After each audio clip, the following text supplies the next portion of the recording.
Hello everyone. Today we're going to be talking about transcription in some more detail. Yesterday we got our last video. We got through the general idea of transcription. Transcription is the mechanism by which a gene of the DNA is copied into an RNA copy. This RNA copy is going to be exported from the nucleus to the cytoplasm. And in the cytoplasm, that RNA copy will become protein through a process called translation. So transcription is just about getting a copy of the DNA strand in a form of a molecule called RNA. This is specifically a type of RNA called messenger RNA or mRNA. And this is, so maybe we should put a little M here. This is going to be mRNA eventually. We don't have to put one there. So, and that mRNA is going to become the messenger. It's going to carry the message from the DNA in the nucleus to the cytoplasm to let the cytoplasm know, hey, you need to make this type of protein, or you need to make this type of protein, or you need to increase this amount of protein in the cell. Okay, so the transcription sequence occurs in these three sections: initiation, elongation, and termination. It turns out initiation is actually a really interesting concept and one that can be discussed at length. This is where all that polygenic or epigenetic factors come into play, but we really aren't going to focus too much on that. It's really interesting. If we had more time or in a different situation, we might talk about this a little bit more specifically. But this whole promoter idea is really key to actually the way DNA controls our whole deal.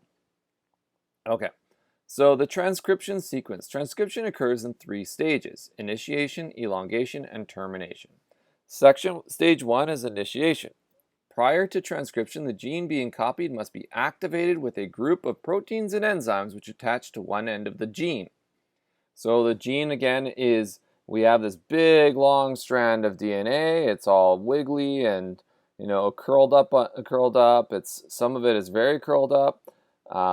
Some of it is curled around histones a whole bunch of times, and all this sort of stuff. And it just goes on forever. Remember that DNA is incredibly long.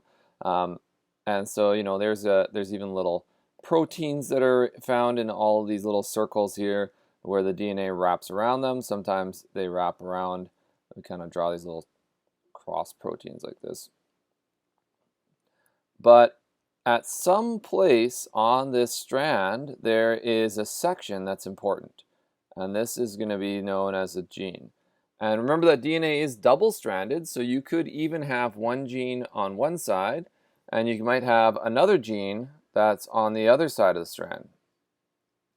And they could be even overlapped, and possibly. There's lots of space on this DNA strand, so they don't have to be, but they could be. So one of the two strands of the DNA has this thing called a gene on it. It has a location on it that's important, a location that is key to producing a protein that the body needs, the cell body in this case. And so on one of the ends of this gene, there are going to be some enzymes that are going to attach themselves and start this whole transcription process. So these are going to be your transcription factors. I'm just going to write TF. So TF. So these are going to start the transcription, and I guess we're going to go this way because I extended the gene in that way.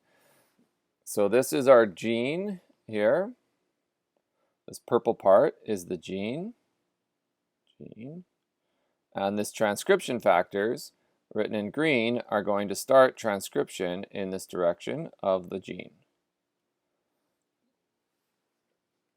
Now the cell can regulate which genes can and cannot be activated by controlling these proteins and enzymes that begin transcriptions, as well as other factors like these loops, so these epigenetic histones and things. So these factors here, these little looping proteins, if these proteins are active or inactive, we can loop or unloop the DNA strand a little bit more or less, which makes the transcription factors easier or less easy to attach.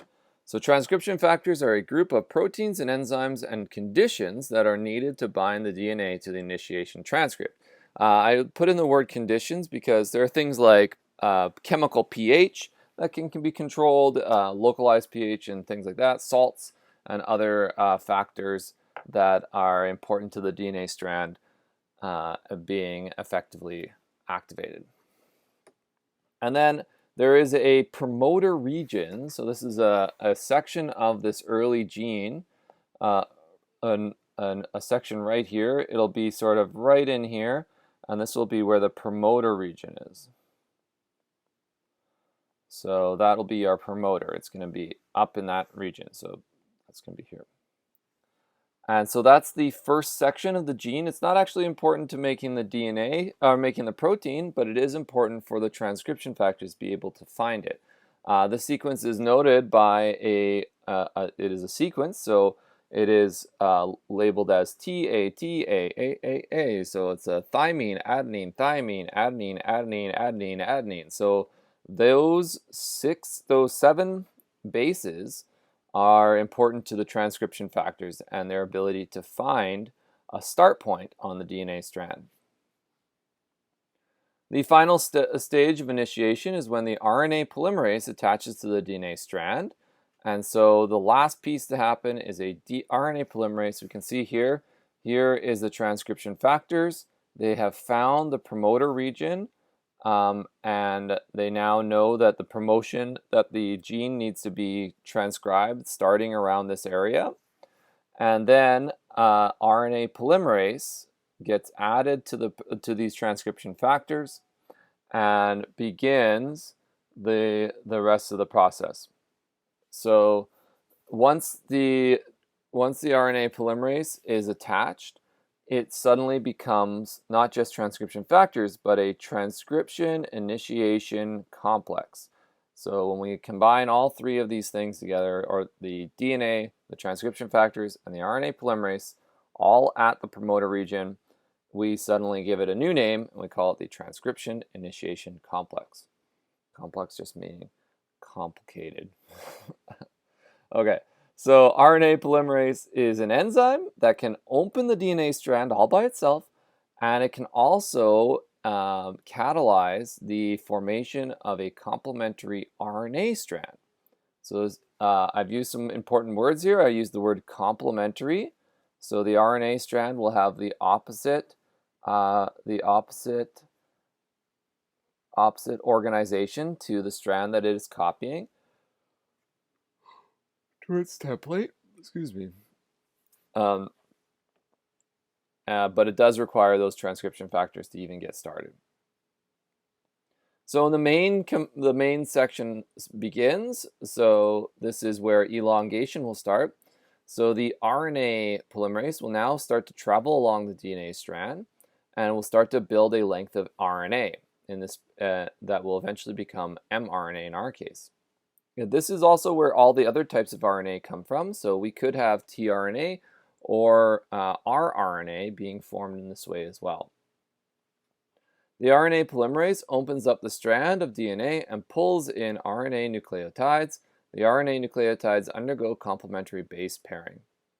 So we can think of the RNA-DNA base pairing is going to be an adenine across from a thymine, a guanine across from a cytosine, and a cytosine across from a guanine. But remember that RNA does not have thymine, so uracil will be across from adenine. The RNA is built by complementary pairing with the template strand. So this will be the strand that is reading, and it will be building the RNA on that strand. Now, because it's also complementary, the other strand of the DNA has the same order of bases as the RNA. This is sometimes known as a sense strand. So we have 2 strands here. I will maybe use these. I'll use this example here. So here we have the template strand. You can see the template here, and we can see that the adenine is across from thymine, uracil across from adenine, cytosine across. These are all complementary. So this means that the other strand, the non-template strand, Notice the order of bases. C, A, U. C, C, A, A. A, A. So this strand has the same sense. So same sense. So this is why we call it a sense strand.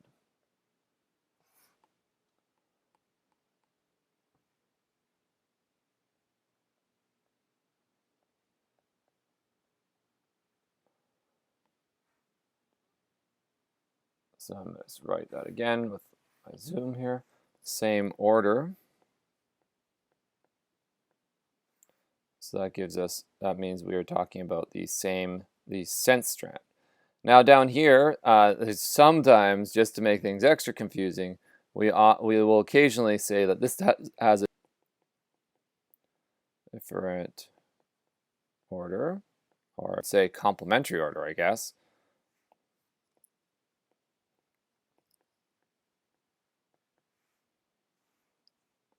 So we call this the missense strand. So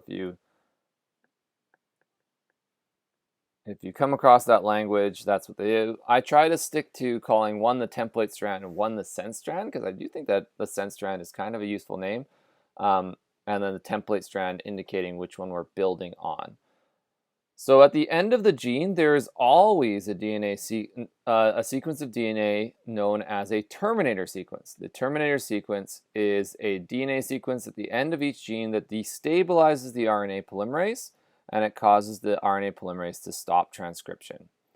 The product of these three steps, for our cases, for transcription, as related to translation, is a piece of pre-mRNA.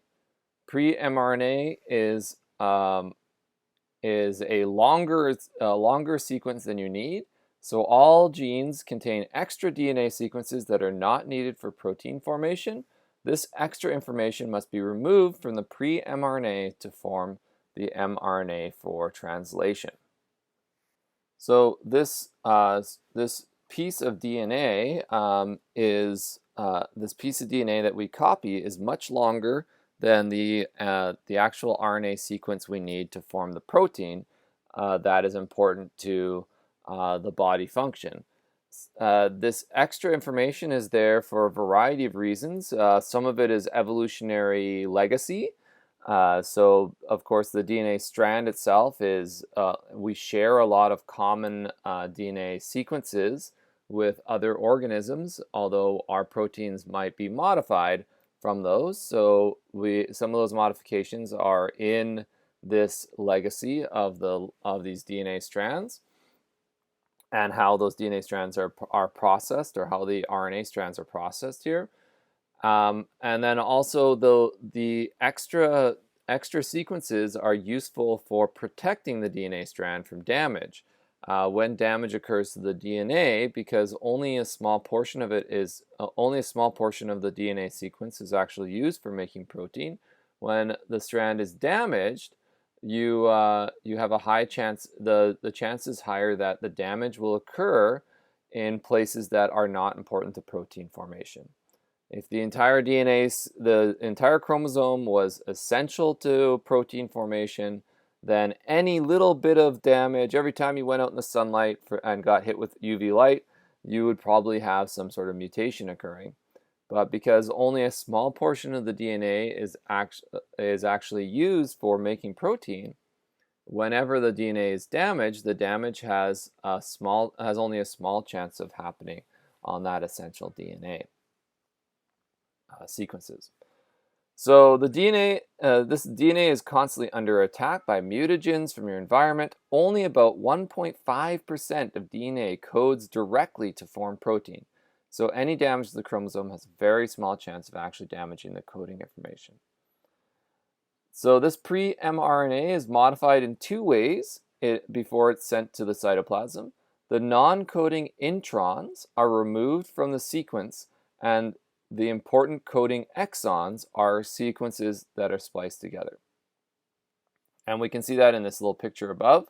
So here is the entire gene that gets copied, and we'll get a long copy here. Then we'll get a copy that goes from one end to the other, and this will be the RNA,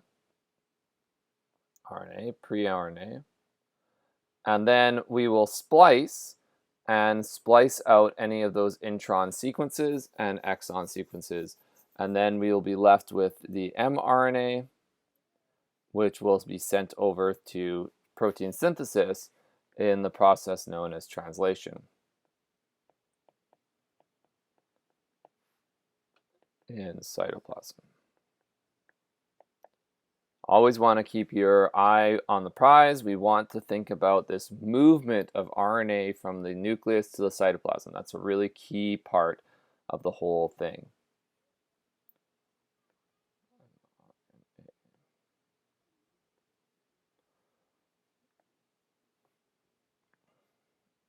So the introns stay in the nucleus. They are not useful to coding the DNA or coding the protein.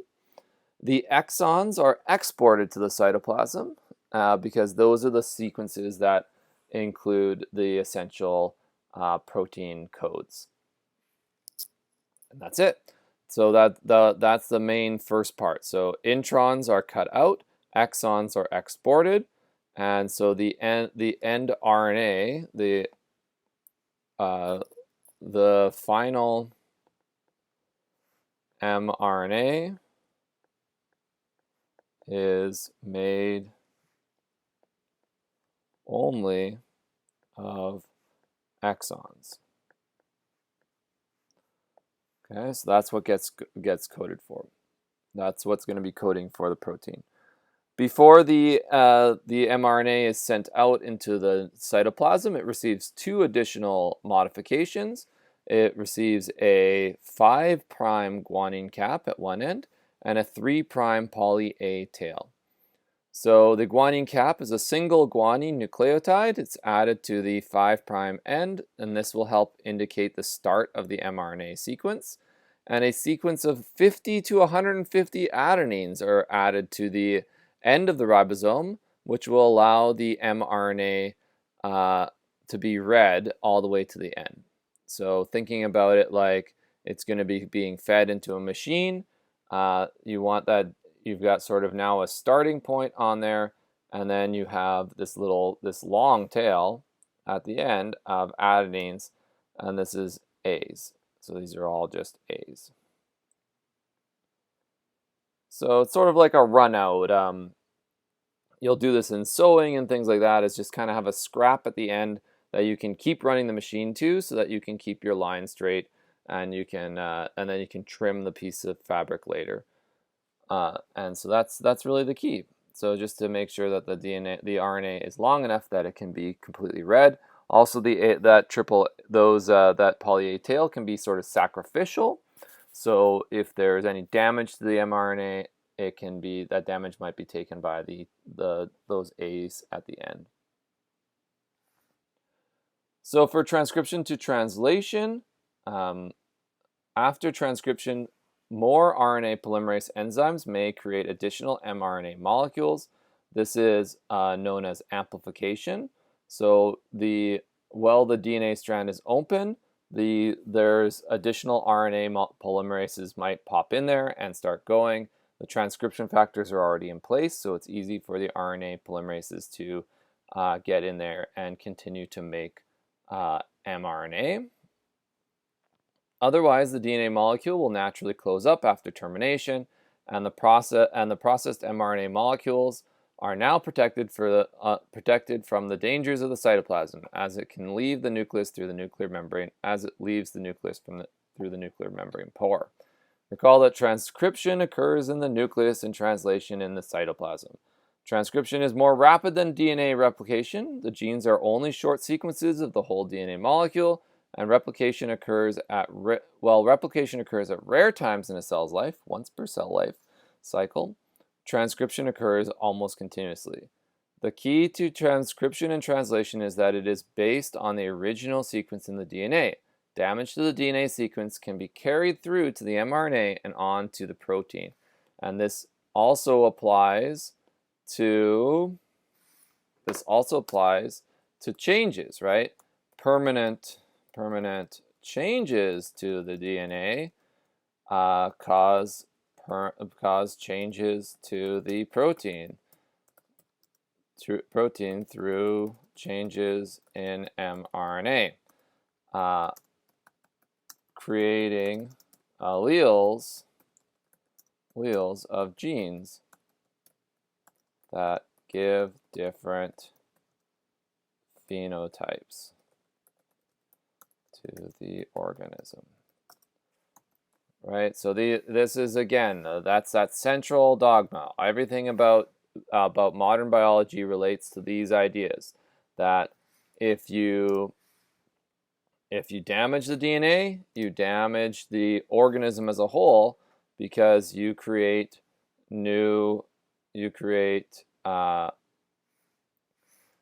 because damaging the DNA creates new alleles for the genes, and new alleles for the genes give new mRNAs. New mRNAs give new proteins.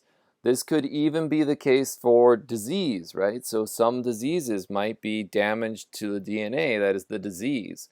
So a cancer could be a damage to a DNA sequence, which damages the mRNA, which damages the protein, and now all of a sudden the proteins do something different.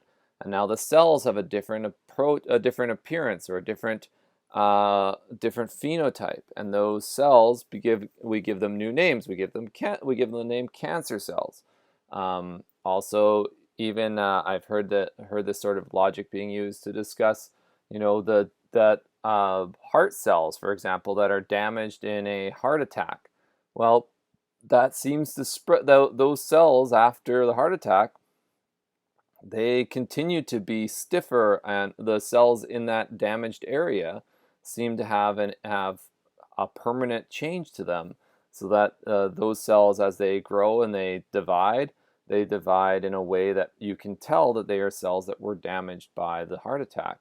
So what changed? Is it a change in the proteins? Is it a change in the mRNA? Is it a change in the DNA in those localized cells? Brain cells also have this sort of thing, where the brain cells can have changes in the way that the genes are being expressed in different brain cells, which allow them to be different from one another, allow them to carry information, but also could be a source of disease states and also other things as well. Okay, so from this point on, we need to talk about how does the mRNA become protein, and that is where we're going to start discussing translation in our next video. But in the meantime, please review this video and all the videos that I'll attach in a playlist, so that you can really hammer this down. It is a challenging subject. Thank you for your time, and we'll see you in the next one.